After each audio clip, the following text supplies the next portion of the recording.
Hello, guys, and welcome to Fanalytics. This week we're going to be talking about game week 4 and game week 5. It's going to be mainly on 4 matches. We took the key matches, and then we'll do a quick rundown in the second half. But let's start off with Liverpool and Bournemouth. Liverpool 9, Bournemouth 0, and this was a very hard graphic to make indeed. So many players to add into that list. Matt, what was your initial thoughts of the match? Yeah, I mean, it's 9-0. It's not even altogether that much of a surprise. I know Liverpool have had a slow start and whatnot, but you almost kind of expect it where Bournemouth are in terms of their lack of signings, and Liverpool have played well, even if the results haven't necessarily shown that. Mm-hmm. But they absolutely destroyed them in this game, and well, one of the key players for Liverpool was Bobby Firmino. Good old Bobby. You know, with Nunes coming in, he seems to be largely forgotten at Liverpool. Mm-hmm. Everyone keeps talking about Mane's gone, Nunes, Diaz, still Salah, obviously, but Firmino's still there. Had a difficult game on the opening day against Fulham, but man, 2 goals, 3 assists. That's a hell of a performance Yeah, in that role. he was definitely like, because after the game against Man United, he was a bit of a forgotten man, especially in that Yeah. match where like he didn't really get the ball. But in this game, he was kind of involved in all areas of the pitch, and it was quite good to see him. He's kind of like flair best, like a lot of back heels, a lot of link up play. He's a joy to watch, to be fair. Yeah, he is a lovely player to watch. You're absolutely right, and it does seem that Liverpool want a completely different thing from that number 9 role now, Yeah. which is, I think, why a lot of people are forgetting about Firmino. But I still think he can be a player that could potentially drop into as like a cam for them, Yeah, as a number 10, yeah. 10 with Nunes, or could even still play from wide. I mean, that's where he played when he first came into the Premier League. So I I still think he gives Liverpool options. Yeah, I definitely agree with that. Like, I wonder if Nunes will come back straight into the team, because Firmino's been on fire, but 3 games in 7 days might be a bit too much for him. At 33 years old, is he?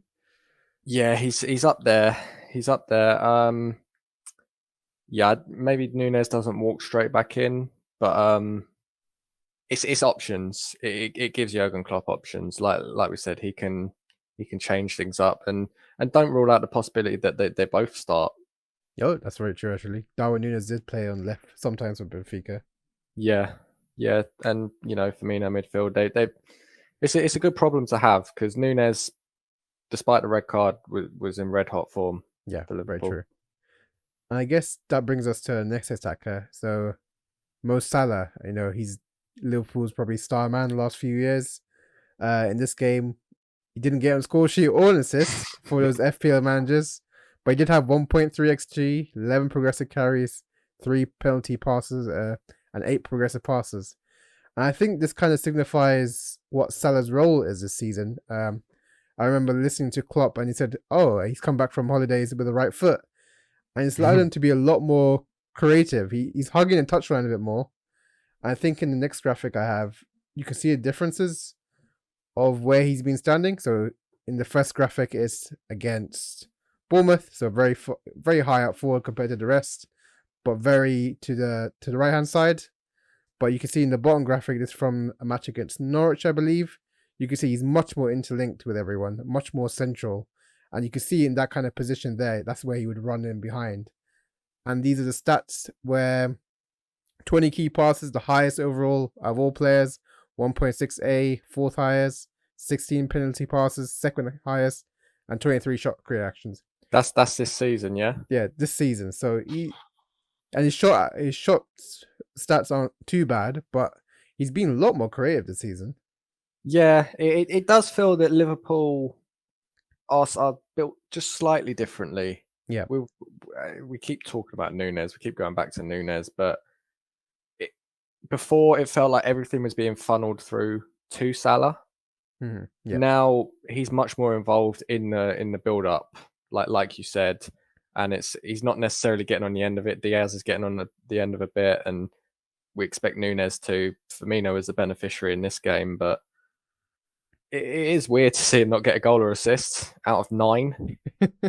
I mean, You he know, had two great you chances to be fair. yeah, you could have banked on him getting something, but yeah, he's still a great player and still probably second name on the team sheet for Liverpool behind Van Dijk. Mm-hmm. And that brings us to Bournemouth. You know, the woes have continued, and I think we highlighted Memphis before, but not this game.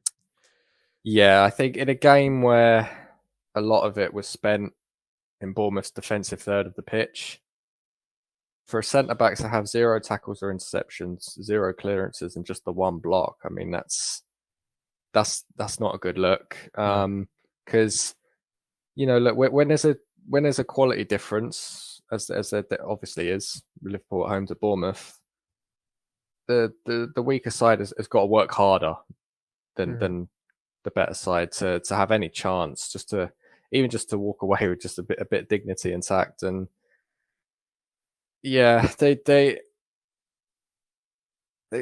just not made any signings really, Bournemouth, and Scott Parker's now lost his job.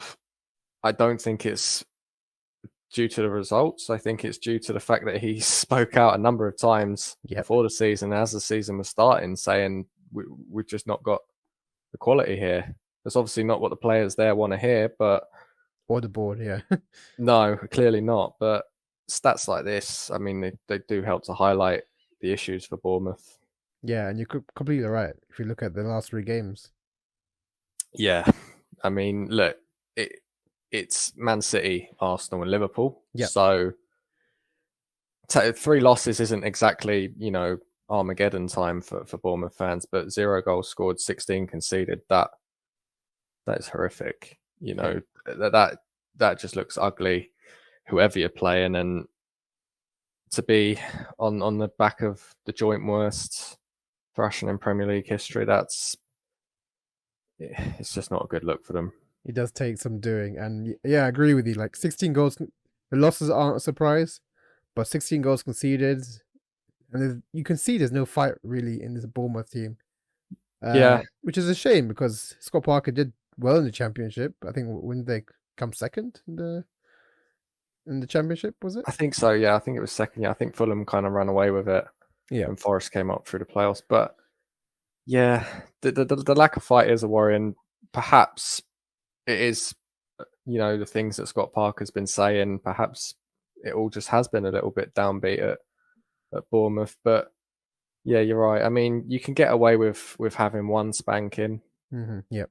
You can always write that off. That happens to good teams. But 3 on the bounce like that, it doesn't look good for them. Yeah, and he must be looking at like Nottingham Forest and Fulham making all these signings, especially Nottingham Forest. What 19 signings, and Scott Parker's like, please, it's 1. Yeah, just 1 quality player. Yeah. And speaking of quality players, Man City and Crystal Palace. Crystal Palace took the early lead twice, 2-0, and then second half, Man City showed why they'd been the champions. Really. Yeah, it's second week in a row that City have been two goals down in the game, and it's a little bit frustrating for the neutrals that it doesn't. It still feels like they're going to come back. You don't really think that the team's going to hold on. But this City team is special. This is they're just going to do this to teams. Yeah, and they were special last season, but one man in particular, Matt, has come in. Some people might have thought he might not fit the system, but he's proven them wrong. Yeah, we could talk about Haaland every week because he is special. We talking about Bournemouth in the last one, the City game against Bournemouth. Haaland famously only had 8 touches, 2 passes, 1 assist, but this game he only had 18 touches. Yeah. I think he completed 8 out of 8 passes. For a team that completes around 700-800 passes a game, he's only completed. He's just not involved in the build-up. That is not what he's there to do. Out of those 18 touches, he had 7 shots from that. Yeah. almost every second touch was a shot. And took 3 goals from that. So yeah, he doubled his XG. I mean, this guy's frightening. He doesn't seem human sometimes, and I think he's going to get a bucket load of goals this season. yeah, if he stays fit and he stays in contention, yeah, he's definitely going to be breaking records. What I actually really like about Haaland is like, especially in a possession-driven team, and you see a lot of strikers who play in this, and they run in behind and they don't get the ball, and they throw their arms in the air. They're like, now I have to make another run. Haaland doesn't care. He's going back in and he's running again, and he's continually running behind. He doesn't care about not getting the ball. Yeah, I think I was watching that Newcastle game, and there was one time, like you said, where he made the run in behind, he didn't get the pass, and you're right. You see so many strikers, they throw their hands in the air. Yeah. But he just gets back into position. And then there was one run he made against in that Newcastle game where the defender had a yard on him. Mm-hmm. He just breezed past him with pace, out-muscled him, put him on the floor, and then was one-on-one with the keeper. All right, keeper made a good save, but he's just frightening. He's got it all. Yeah, to be fair, it was a bit like that goal against in the Crystal Palace game. I think it was Gundogan put him in. It was him and defender. Defender was literally like grabbing him, like hugging him, and Haaland was like, "No." Yeah, some players have that where Omri used to do that back in the day, where with players. I remember a Leeds game where Leeds players were just trying to kick him, just trying to get him on the ground, and he just wouldn't go to ground. It's like, well, what can you do against a player like that? Yeah, when someone has that much pace, that much strength, and that much control of the ball, what can you do? And I guess talking about control of the ball, for me, Bernardo Silva, I think the first half he played centre mid, and then he played right wing after some tactical changes. But yeah, 21 progressive carries, 8 shot creation actions, 16 penalty touches, more than Haaland, and 4 key passes. He was just, he was being linked with Barcelona at this time, and Gundogan's been playing ahead of him. But this really showcases, what they'll miss if he was to go, Yeah, people always seem quick to forget about Bernardo Silva. Mm-hmm. Whether it's that they think, oh, he's definitely going to go this summer or whatever. People keep talking about Phil Foden, that he's the long-term guy in that kind of role that Bernardo Silva plays in the team. Yep. I'll be honest, I haven't seen Phil Foden ever have, week after week, which Bernardo Silva does. Once I see Phil Foden doing that on a regular basis, then you can start talking about that. For now, yeah, Bernardo Silva's absolutely brilliant. Yeah, that's a good point. He's like an 8 out of 10 nearly every game. I can't remember him having a bad game either. And because he's so good technically on the ball. It's a bit like David Silva when he first came. Yeah. Where he would just draw 3 players in. And this is a City team with quality across the whole pitch. You can't afford that. You can't afford to have 3 people on one person. Yeah, and a guy that can play on the wing in an attacking 3 or play in central midfield. Yeah. Those players, you got to have a wide range of attributes to be able to play those very different roles. Mm-hmm. And the fact that he does, I mean, even in the game midweek that came after this one, he was back out on the right-hand side again. You look at the team sheet and you kind of think, oh, he'll probably be in centre midfield this one by the looks of this. No, he's out on the right-hand side. It just that little Swiss Army knife. Man City don't need any extra reasons to keep opponents on their toes, but things like that, it's just why they're such a frightening team sometimes. Let's go back to a bit about Palace. So, yeah, they've got a generally quite a decent record against City, actually. Palace in general, which we'll look at in a bit in a couple of minutes' time. But this, though they were 2-0 up, it was slightly misleading. I mean, they literally had 2 shots. All right, one of the goals was an own goal, but they only created 0.1 XG throughout this game. It was a bit of a freak 2-goal lead, if you like. And this is kind of what you have to do when you go to the Etihad. This is the game plan. If you have 2 shots, you'd be lucky to get 2 shots against City sometimes. Mm-hmm. To get 2 goals out of that, you're laughing. And it's always disappointing to be 2 goals up and to come away with nothing. So they'll probably be a bit disappointed about that because they're actually quite a good team defensively, Yeah. Palace. So they will be disappointed at conceding 4 goals like that. But yeah, I mean, this is just a story when you go to the Etihad a lot of the time, unfortunately. Yeah, there was 2 shots, well, 2 goals. They were both set pieces, I think, from what I Yeah, remember. One corner, one kind of indirect free kick, and I think the other shot was like a long range shot by Doucouré. But I think I was trying to think if they had Zaha playing that week, and we saw what ASM did to them last week with 2 goal, like a 2 goal lucky lead, they could have maybe exploited that space because yeah, they were pushing men forward on the right hand side. It's a bit of a yeah. shame. It's true actually because you're right. Zaha, if before Vieira got there, that was basically Crystal Palace's game plan week to week was Yep. just defend 10 men behind the ball, and we'll just hope Zaha can do something absolutely ridiculous on his own up front. Which, to be fair, he quite often does. He done it against Liverpool, scored a Yeah. lovely goal at Anfield. So yeah, you're right. It could have been a little bit worse for City having to worry about Zaha 2-0 down. Yeah, because I remember they took Cancelo off after the Bernardo Silva scored, and they brought Alvarez, took Mahrez off for Gundogan, and they had literally like 6 players up in attack. So Yeah, yeah, which is normal the case for City, but imagine if they had Zaha, or I think if even though Elise was fit, someone with a transitional effect of them. yeah.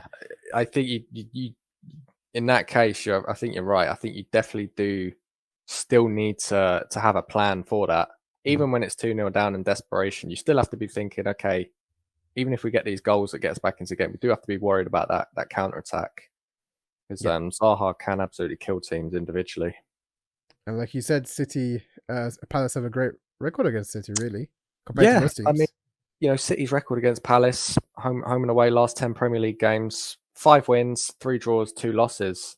And if you take that from a points per game, they averaged 2.41 over the past 5 years, which is pretty ridiculous in itself. Yeah, 2.4 per game, but only 1.8 against Palace. Palace obviously have a couple of wins at the Etihad in recent years, few draws as well at Selhurst Park. So sometimes you get that with teams, and obviously, it's a different Palace now than it was for some of those games yeah. under Roy Hodgson. But you know, don't know what it is. Sometimes teams just have other teams' numbers, and when you still have the same sort of players and guys like, even though Zaha wasn't playing in this game, same sort of guys in the squad, they have that belief going into these games that hey, we can actually get something against this team. Yeah, that's true. Like if you're in the dressing room, you've got results before in this team, kind of eases the kind of burden of going to that match. I think it's good to point out like another team that is quite good against City is also Spurs. Yeah. And Spurs and Palace are both very good on transition the last few years, I guess, with the players they have. So that's probably the best way to hurt City and set pieces, really. Yeah, even great teams like City have weaknesses, and any team that commits that many players forward, Yeah. transitions are always going to be a problem dealing with. And you're right, Palace are awesome in transition. And let's go to Southampton Chelsea. I think last episode we talked about Chelsea lost to Leeds 3 Yep. 0 and then they came back against Leicester City, and then now they're back. Southampton, I think they deserved a 2-1 win when I watched the match. Yeah, I think you're right on that. It was just weird Chelsea. I don't really know what to make of them, and Southampton are just tricky customers. Um, Mhm. we've spoken about how that high pressing game that they like to play can blow hot and cold for them. It can get them into trouble at times, but at at, at St Mary's, they're always, I think, a difficult team to face. You know, even United, who just won 1-0 there themselves last weekend, Yep.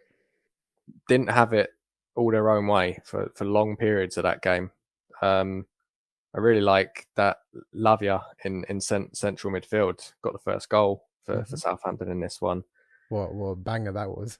Yeah, he's because they keep in possession a lot better this season. Previous seasons, it's been quick sort of transitional attacking. Bit more They're, like they're Leeds, bit more direct, yeah. yeah, but they're looking to control the ball a bit more, which is good to see. Yep. I want to like quickly point about Chelsea overall this season. So they've got 45 key passes, which is like eighth in the charts, 95 shot creations, which is 11th. But they're third for attacking third touches and fourth for attacking pen touches. So they're getting in all the right areas, but either attacking players or the lack of striker or lack of focal point, they are not creating what they should be creating. No, we have spoken about that with Chelsea, and it sometimes I look at their team sheet. They play this 3-4-3 most of the time. I know Tuchel can adapt it at times Yep. and create overloads in certain places, but for the most part, they play that for 3-4-3, and it always feels like the attacking players, Sterling, Havertz, Mount, that they're all slightly square pegs in round holes. That they're not quite in their best position, Mm. and when you have too many players that have that issue that are being played suboptimally, I think this is what you get. You get a team that can move the ball into the right areas, but then just struggles to have that cutting edge in the final third.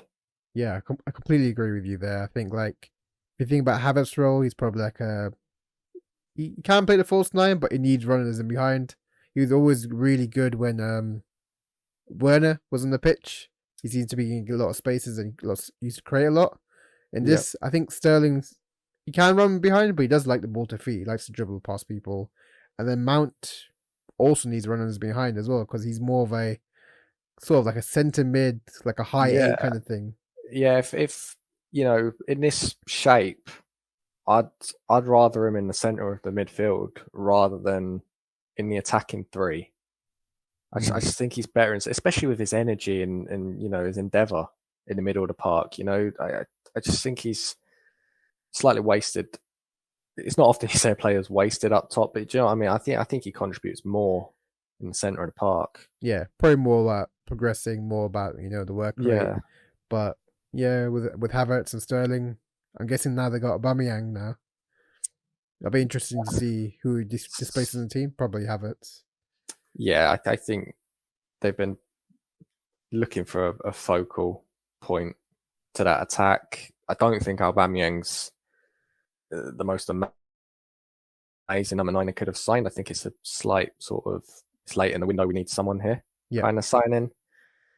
Um, but yeah, it's you spoke about Havertz. I find it weird how they use Havertz. He was a player that had a lovely left foot in Germany, real nice touch, flair to his game, and yet they seem to use him as like a target man at Chelsea because he is pretty good in the air, tall player as well. He's pretty good in the air, good which at holding the ball. Yeah, you don't normally associate that with technical players like Havertz, but he is a technical player, and he just hasn't really ever had a chance to show that at Chelsea. Certainly not for long periods of time.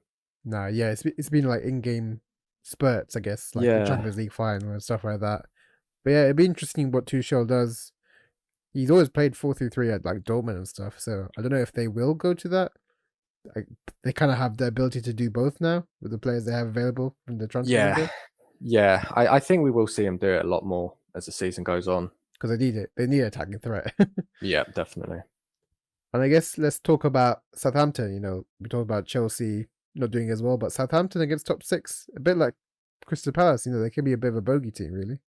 Yeah, I remember at the back end of last season, there was a spell where they, I think, drew against City, and then beat Spurs like 4 days later. Then got a result against another top six side a week or so later. Um, yeah, they have a really good record against them. Last 10 games, 3 wins, 3 draws, and 4 losses. I mean, you'll take that against top six Oh sides. yeah, There's even teams even that, as the top six side, you would take it. Yeah, yeah, absolutely. I mean, it's a hell of a record, and it's what we were kind of talking about earlier, that they could just be an uncomfortable team to play against with that intense style. It should be mentioned that in those 10 games, one of those losses was a 6-0 loss to Chelsea Okay. at the back end of last season. So we know they have that in their locker. They have a couple of 9-0s to their name themselves, Yep. like Bournemouth. When it's right, they are a really difficult team to play against. And Chelsea started well in this game. First 20, they look pretty good. Same as the Leeds game. But then the home team with that pressing style, very similar to the Leeds game. Yeah, it is actually. Yeah. Just that pressing style away from home just made Chelsea uncomfortable, and they had no answer for it. Quite worrying, to be fair. And I Yeah. guess, with Southampton, they've been picked apart in recent years. They've had like all the Walcott's, Bales and stuff, but they've seemed to have get a few more talents after a few barren years. Yeah, they've really made some young signings this summer, which is why a lot of people, myself included, were a little bit wondering what their identity was going to be this season. A lot of people were quite down on Southampton, but I have to say I've been really impressed with their start. And this guy, Bella Kotchap, has been awesome. Mm-hmm. The stats there: 5 tackles, interceptions, 3 blocks, 11 clearances. Top stuff for a centre back. Chris Mepham, take note. But there was one point in this Chelsea game where Raheem Sterling was going through on goal. It was a 2-on-1. 2-on-1. He had support with, I think Mount was with him. Mm-hmm. And Bella Kotchap defended it perfectly. He made Sterling take it on himself. He made the decision for Sterling and then won the ball from Sterling. Timed his tackle to perfection. It's just, oh man, I just love a centre-back going about his business like that. Unfussy, just makes it look so smooth, so easy. A bit like Van Dijk. Yeah, Van Dijk. I see it with Saliba at Arsenal. And this guy, Bella Kotchap, I think he's a serious talent. These mid-table, lower end Premier League sides, they're the ones that end up, the Arsenals, Chelsea and City in particular, have so many great young players coming through their academies. Yep. But it's actually teams like Southampton, mid-table sides in the Premier League, that end up giving these players their chance. Douglas Luiz at Aston Villa, he was at Man City. He never got the chance. True. These are the clubs where these players prove that they're Premier League quality, and then they almost always end up back at the top 6, unfortunately. But yeah, I rate this kid quite highly. Yeah, I want to speak about what you were saying about Southampton getting a lot of young kids like Lavia, and I think got Ediozi from Man City. I quite like that strategy of these kind of teams, with not high budgets, trying to get these players. They probably get like a sell-on clause and stuff like that just to keep the top sides happy. But they can really build teams, up the value, get the resale value, and then still build up again. I think kind of Leicester City were kind of that kind of team once. Yeah, it's a good model. It's almost a surefire strategy now, because these players that come out of Man City and Chelsea, they're going to be technically proficient. Mm-hmm. They're going to be good enough technically. All they need is just that time where they just have a run of games. They have a season or two where they just get acclimated to the Premier League, where they adjust to the pace of the game, and basically prove themselves. And a lot of these teams, like you're saying, have this strategy now where they go out, sign them relatively cheap in Premier League terms anyway, develop them, sell them on for massive profit, back to the top 6, rinse and repeat. And it's sustainable. Yeah, I'm looking forward to what Southampton add in January and next summer, because they could build a decent team, I think. Yeah, I'm high on Southampton at the moment. just high in general. Let's talk about Fulham and Brighton as our last key game. Brighton had were flying high, and Fulham have been causing problems for all kinds of teams. I thought Brighton would come away with a win in this game, but Fulham surprised us. Yeah, this is why I kind of wanted to highlight this game. It wasn't a particularly thrilling game of football to watch. Mm-hmm. I think anyone that watched it can attest to that. But it's a surprising result on paper, and it does a couple. I don't really feel any differently about Brighton, to be Oh honest. no. They're just a good team, but it makes me feel pretty good about Fulham, because coming back into the Premier League again this season, it's the whole thing. What's new? What's different to the last 2 or 3 times where they just go back down again, don't really make any noise. But it does feel different this time. It does feel different. They're getting results, and most importantly for them, Mitrovic is scoring goals. Yep. He's finally at his peak. Yeah, 5 goals already this season in 5 games. That's from 4.4 xG as well. So he's slightly overperforming that. He is getting a lot of good chances, though, to be fair. Yeah, I think he's missed quite a lot of big chances too. Yeah, he has. Yeah, especially that Brentford game. But I think that's the key for Fulham, is that they're just getting him enough service in that number 9 spot, because when they went down two years ago, he had 3 goals all season in 27 games, which was just a poor return. But I've always felt when I've watched Mitrovic, I've seen him for Fulham obviously in the past, but I've seen him for Serbia as well. I've always felt there's a Premier League striker there. I couldn't believe that he kept ending up back in the Championship with Fulham. I couldn't believe no one was willing to take a chance on this guy in the Premier League outside of Fulham, because he does seem to have it all. All right, a few chances go begging here and there, but it just seems like a centre back's nightmare, doesn't he? Like every single game, you just know you're in for a game when he rocks up. He's absolute unit up there, and now at least he's getting the goals to show that. Yeah, I completely agree. Like all the previous seasons he came and he did really well in the Championship, and you're thinking, oh, this guy can probably translate at least to a mid-tier striker in the Premier League, and then he just completely doesn't do anything. But yeah, I think when last time Fulham came up, was it with Scott Parker, I think? Yep. And I'm kind of glad they came up with Marco Silva, more, I guess, a progressive manager, let's say, a manager who's all about attacking.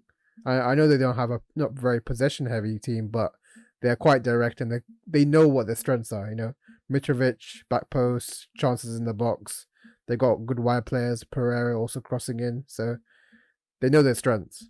Yeah, I do like that about Fulham this season, is that they, when they came up with Scott Parker, they played some nice football at times. Yeah, they're quite a nice team to watch on the eye, but they didn't strike me as a team that had that cutting edge that was going to get results when the chips were down and things like that. They just seemed like a soft touch, pushovers, and they might not be the prettiest team to watch all the time now, but it is effective.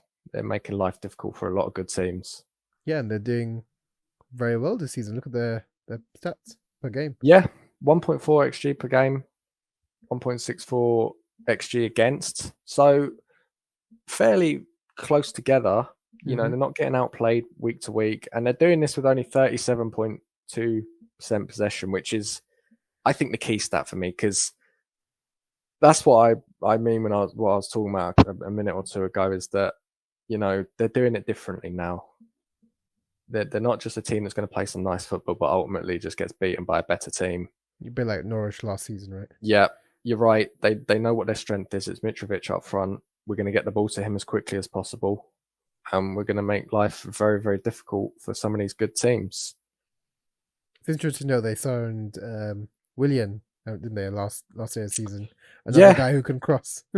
Yeah, true. And it didn't work out from Arsenal, Willian, but this is a guy with Premier League experience. If nothing else, even if he's not the player, you're not expecting him to be the player he was 5 years ago. No, but he has a bit of nous about him at this level, and they needed players in that department. They were a little bit lacking in wide areas. Yeah, but which you would want for a Mitrovic service team. Yeah, exactly. Pereira's been nice with his creativity, so adding a little bit more to that. Also in the centre of the park, Joao Palhinha has been awesome. Very good, yeah. They have low percentage, but with Palhinha, he's going to win the ball and start a counter. Yeah, I think in this game against Brighton, he had like 8 tackles in the centre of the park. So he seems built for the Premier League. Mm-hmm. And let's talk about Brighton.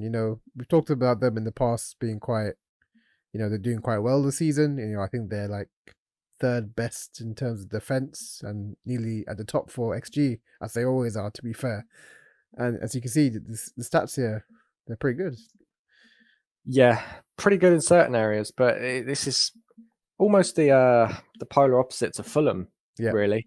What we've been talking about with them, how they're quite effective with very little of the ball. Brighton, we know they're so good at controlling possession, controlling the game for large spells, but to only have 6 shots from that 60% possession, only 2 on target, one of them was a penalty. Yeah. I mean, that's obviously a massive concern for Brighton, and it's been a concern really for as long as they've been in the Premier League, is how they're going to score goals. I mean, previously it was a problem because they didn't create chances, but now on the Graham Potter, similar to the Chelsea problem, where they're so good at getting the ball into the right areas, so good at just restricting the opposition as well, but they have creative attacking players. Their problem feels they don't have that number 9. Yep. To score the goals for them. I think in this season, Welbeck, he's not your traditional number 9, but what he's given them is someone who runs in behind. And like you said, he came on for 30 minutes on that match, and he's already got 0.4 non-penalty XG, 1 shot career action, and he had the highest progressive passes received.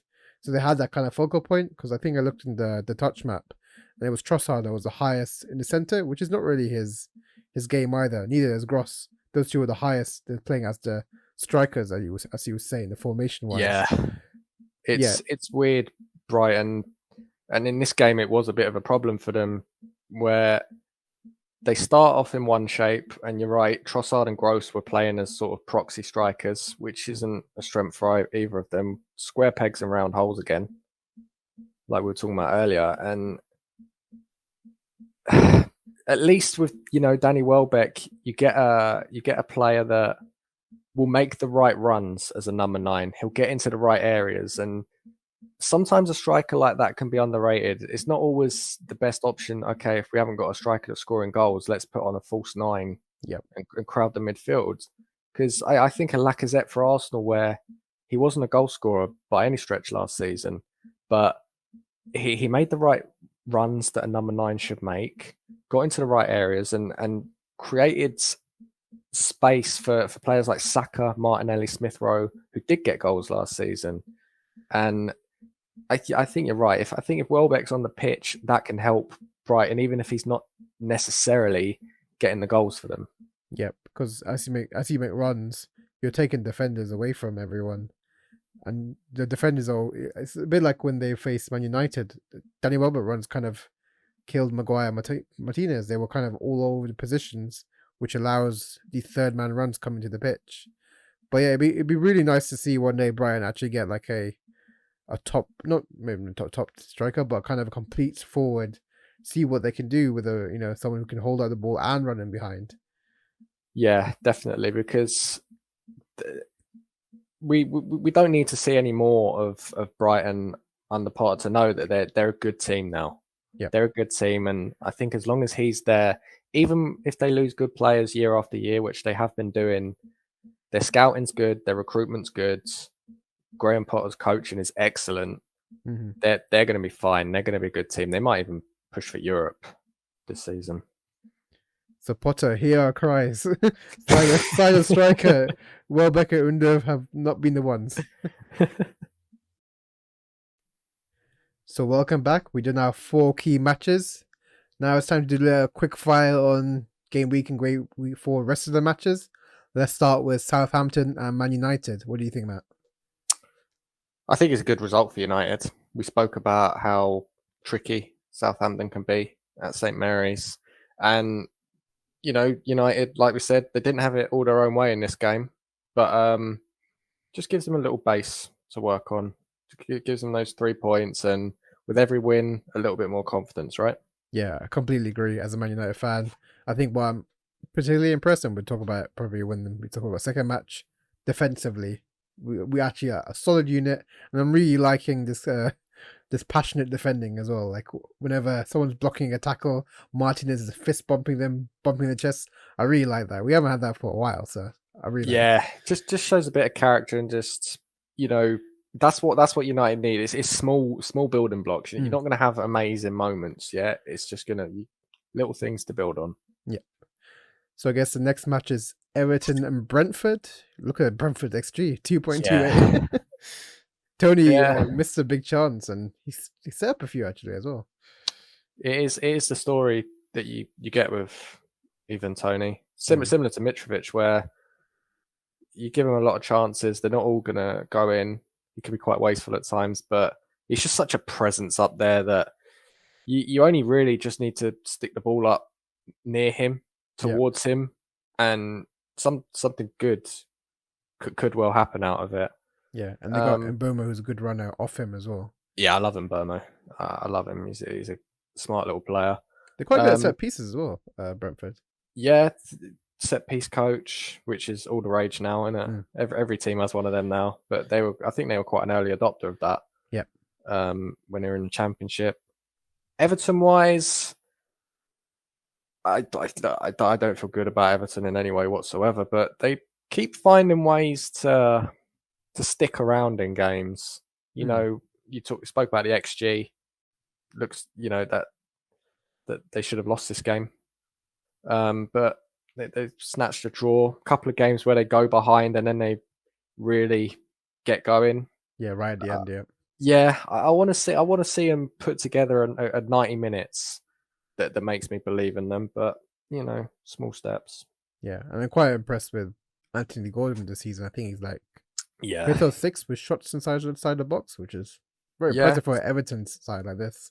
To be fair, he's justifying that Chelsea interest in him. I was skeptical, but more performances like that. And then we had Brighton's earlier match, I think, against Leeds. This was always going to be a fascinating watch because Leeds were playing so well, Brighton same, and they got edged the win. Yeah, and I think that's what it is. They edged the win. I really like both of these teams. I think they're going to cause problems. They're two teams that can cause problems for better teams than them on paper. In different ways as well. Yeah, completely different ways.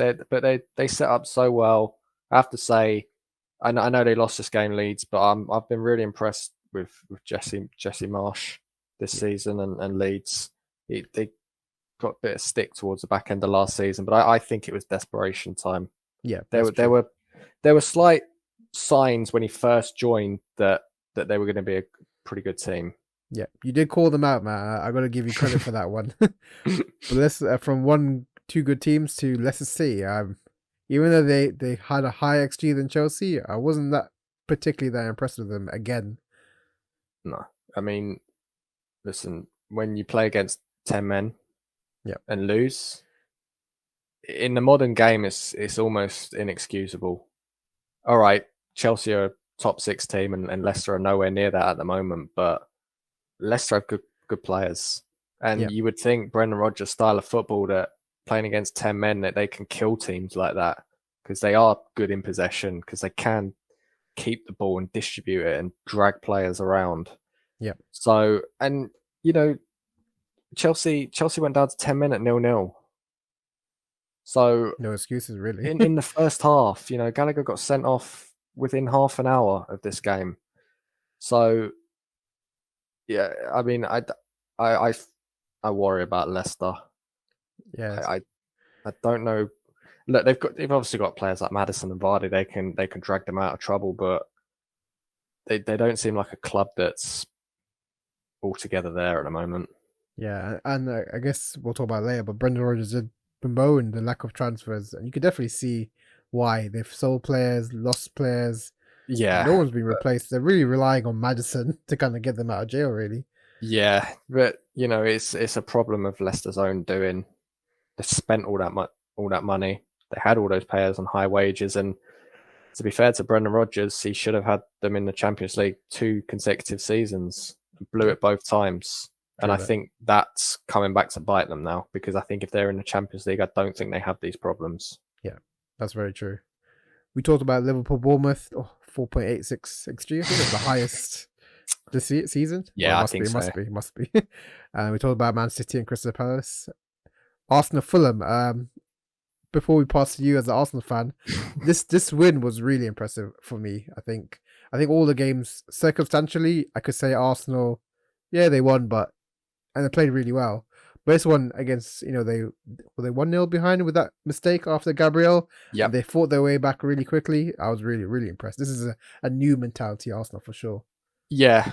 Quick word on Fulham, where they almost executed their game plan in a game where Arsenal controlled the ball, created way more chances than them. They almost had the last laugh by nicking points. But yeah, you're right. It feels different with Arsenal. Last season, they quite famously, if they went behind in games, it was difficult. They were, I think, down towards the bottom of the table in terms of points from losing positions. All right. That already seems to be completely shifted in the way they keep responding very quickly, yeah, to conceding. And it part of it is the atmosphere. The Emirates is a completely different place to what it was. If this was 3 years ago and they went 1-0 down like this after controlling the game for so long, there would have been groans. Every pass, it would have been, oh God, Gabriel would have been getting all sorts of abuse. But, he gets a standing ovation.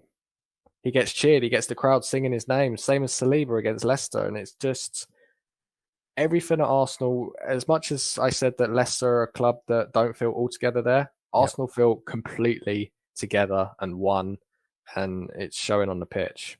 Yeah, it's a unified fan base and a unified team. Yeah, that might be Arteta's greatest achievement, unifying the fan base. Yeah. Let's go to the next match. Aston Villa West Ham. Bit of a dead rubber. West Ham just edged it with 1-0, but XG is quite even. West Ham are really not creating much. I think because their new players haven't embedded in yet, and they got a few more right at the end of the transfer window.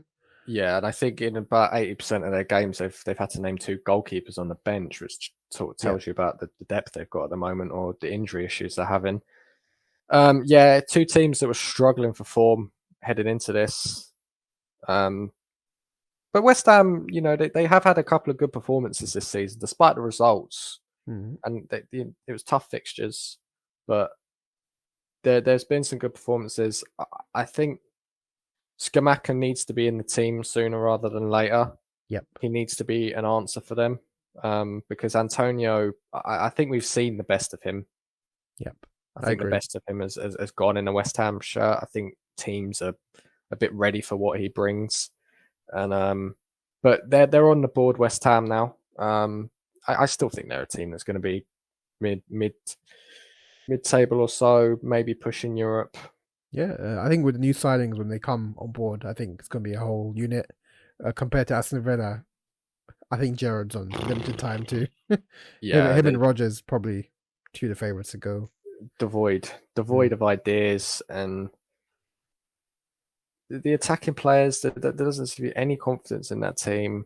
Any creativity, it's all very bland, and yeah, things have to change pretty quickly there. Yep. On to the next match, Wolves Newcastle 1-1. I think Newcastle could say they were hard done by. I think was a Neves long range goal. Wolves don't really score many, and if they do score, it's from outside the box. Yeah, this is I caught the second half of this game actually, but the last 20 minutes it just came alive.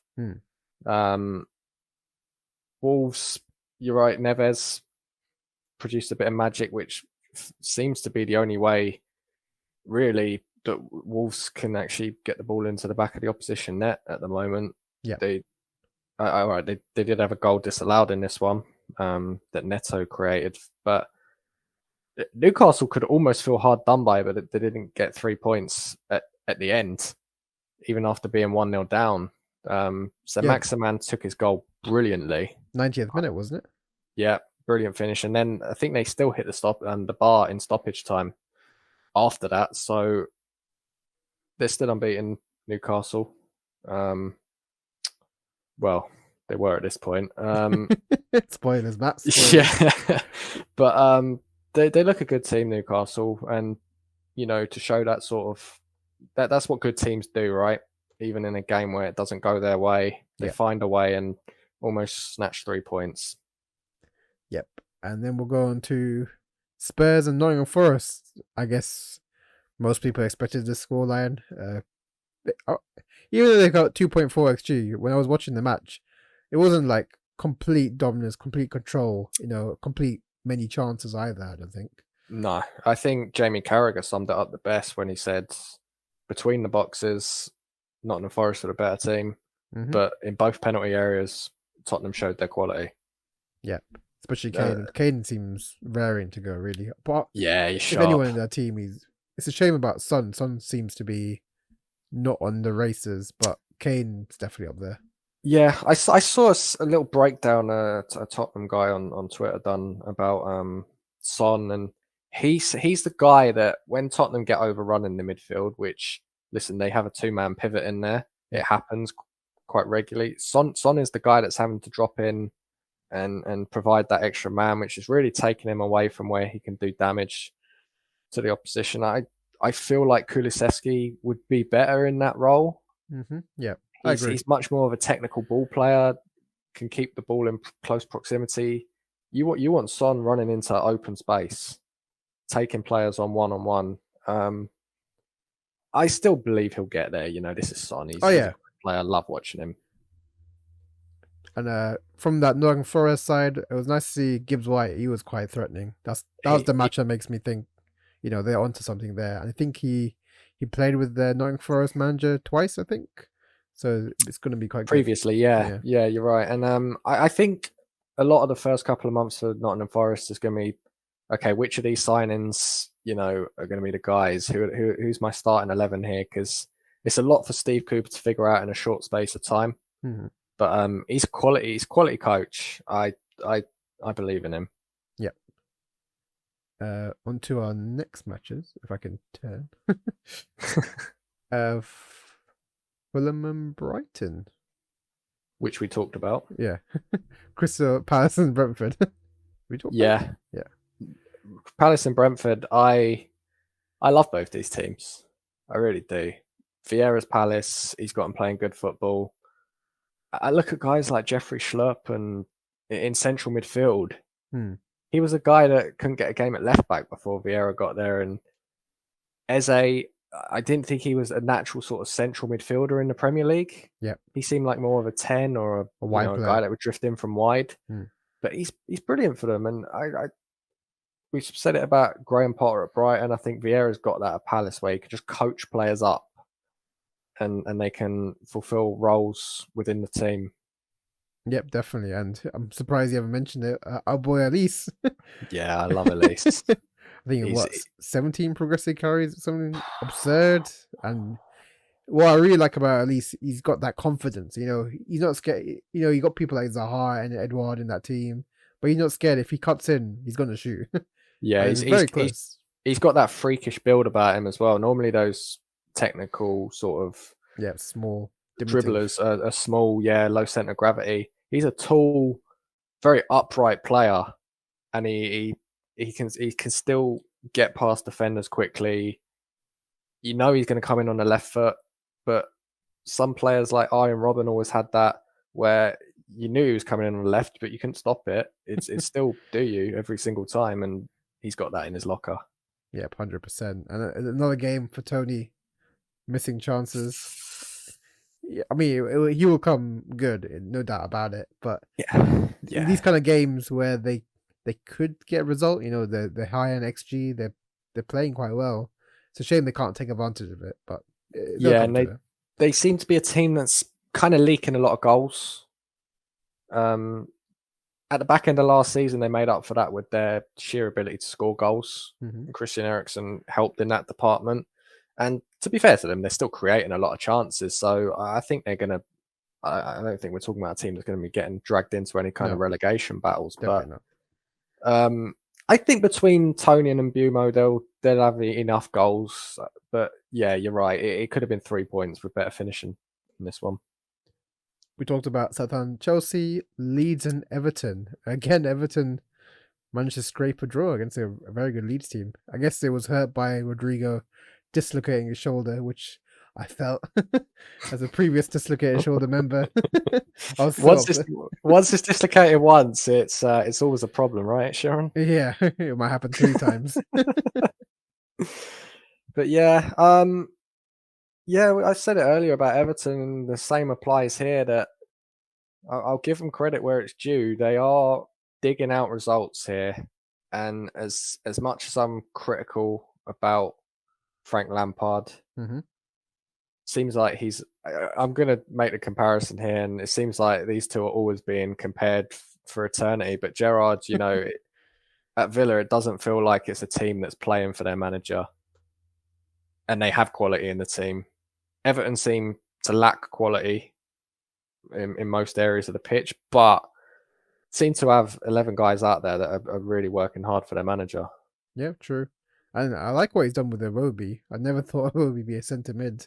A bit like Yeah, Eze. yeah, it's working for them. Mm.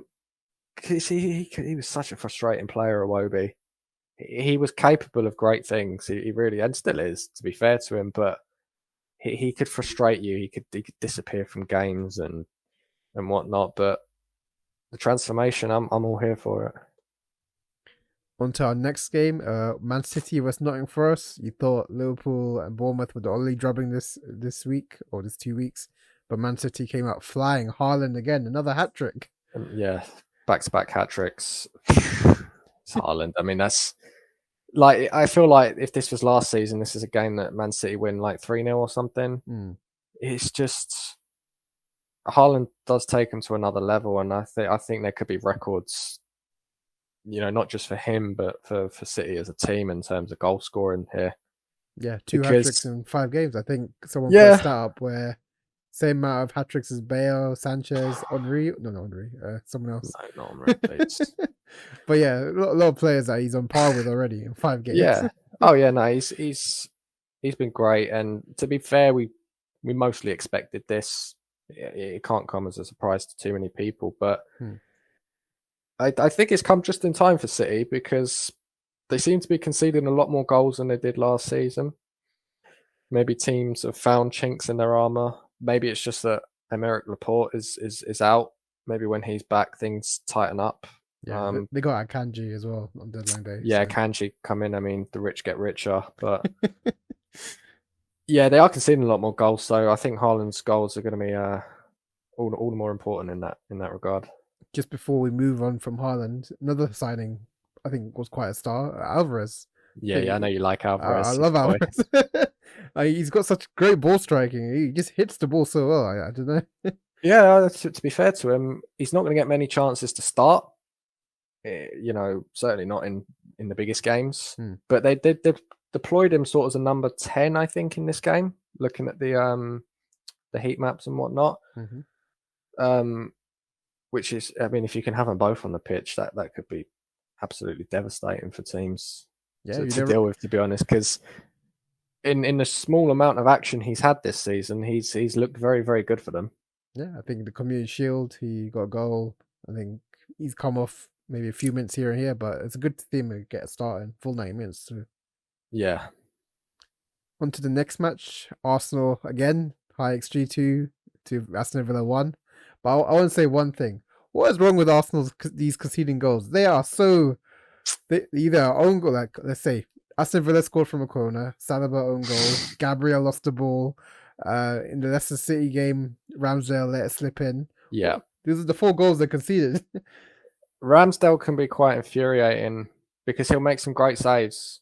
And I love his distribution, I love his heart, I love his character, but every now and again, one just slips like underneath him or through him, and you're like, that can't be happening. But he's young. I think he'll grow with this team as this team grows. Did you see the Aston Villa goal?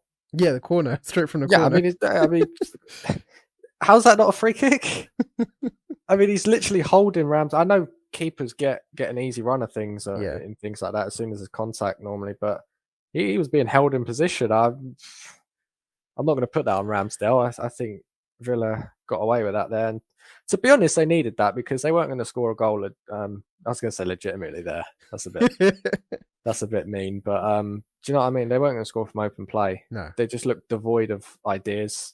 But Bailey was energetic for them, but they're just lacking any sort of quality in the final third. And similar to the Fulham game for Arsenal, they should have had 5 before Villa even sniffed the Arsenal goal.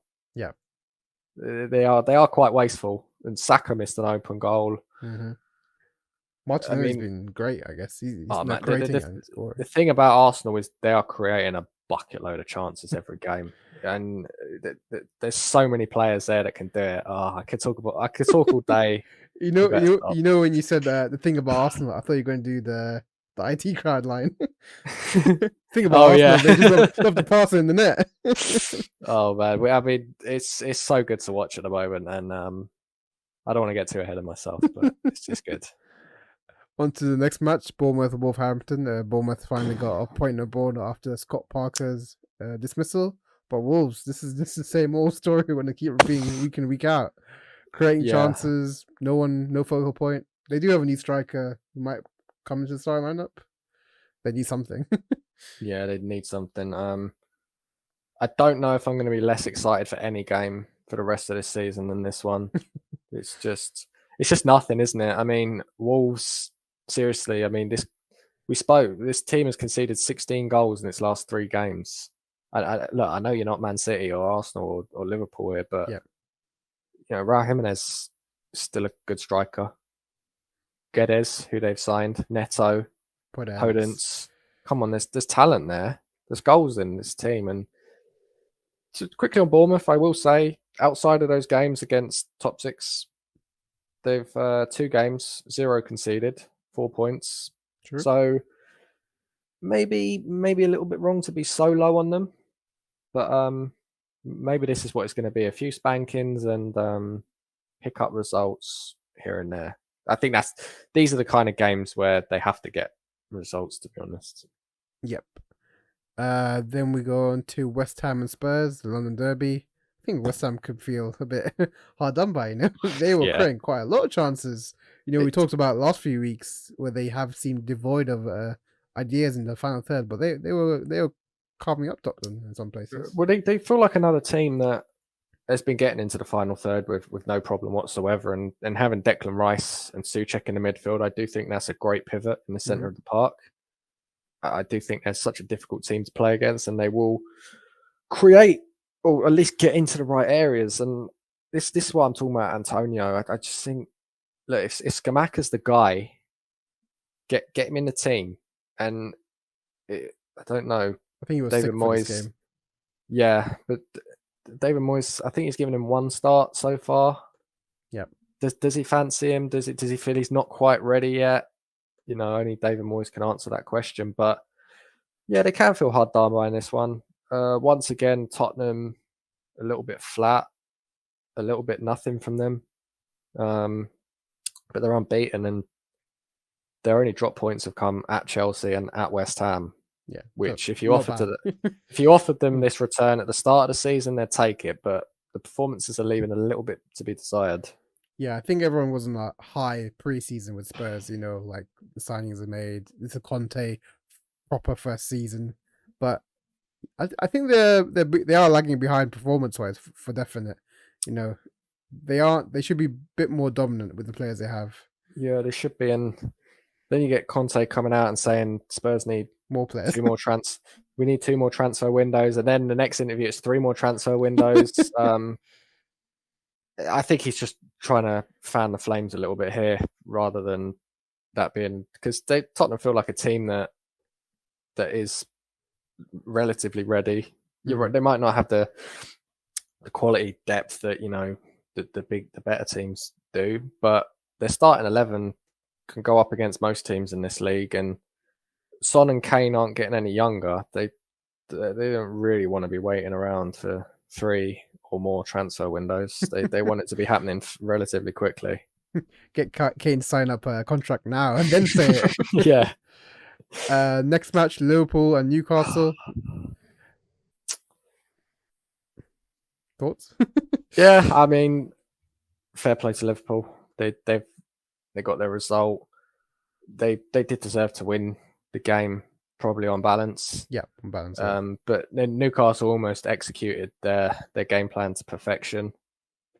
Isaac, Yeah, I think he me and looks you were bright. me and you were talking about him. Like, was it the Euros or something? And we were saying how we could see him at Arsenal. Yeah, yeah, there was a lot of talk about him on deadline day in January. There was a car with a similar registration or something spotted in North London. It's freaky Arsenal fans online, but I remember seeing him at the Euros last summer. Yeah, last summer, and he can do things individually. He doesn't need to be fed chances in the box. He's someone that can pick the ball up, take players on, beat them, and create chances for himself, which in a team that already seems pretty capable of creating chances, that's always going to be good, because when you come up against teams like Liverpool, where you do have to stick a few more players behind the ball, he can do wonders for you, and he almost did in this game. Yes, there's another player like Maximin, Isaac, two great players who can probably draw past anyone. That's a dangerous threat. I don't think they had Maximin in this game either. Yeah, I think he got injured against Wolves. I don't think it's too serious, but yeah, Liverpool, they seem to have sort of survived that scare at the start of the season, if you want to call it a scare. I don't know. I never really was concerned about them long term. I always felt that they were just going to get they were going to right themselves eventually.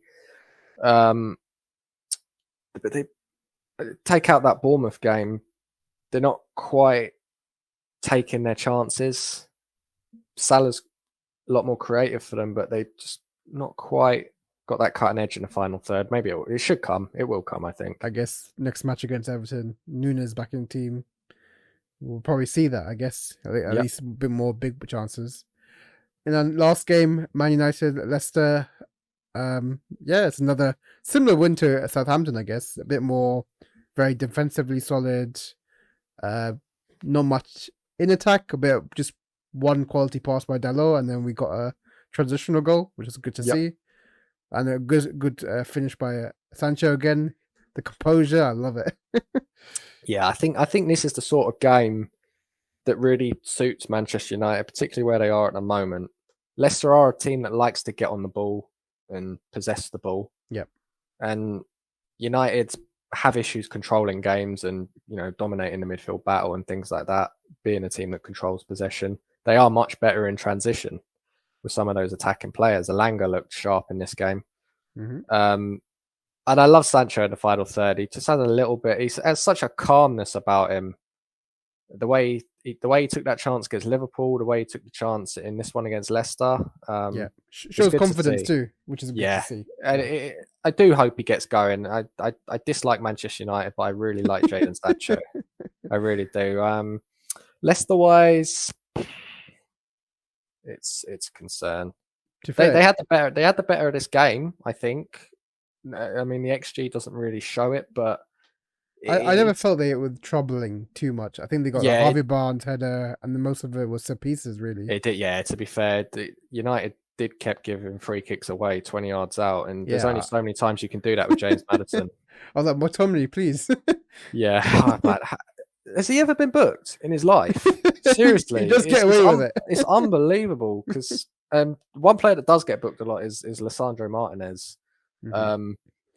He does make up for that lack of height with a very, very aggressive play style.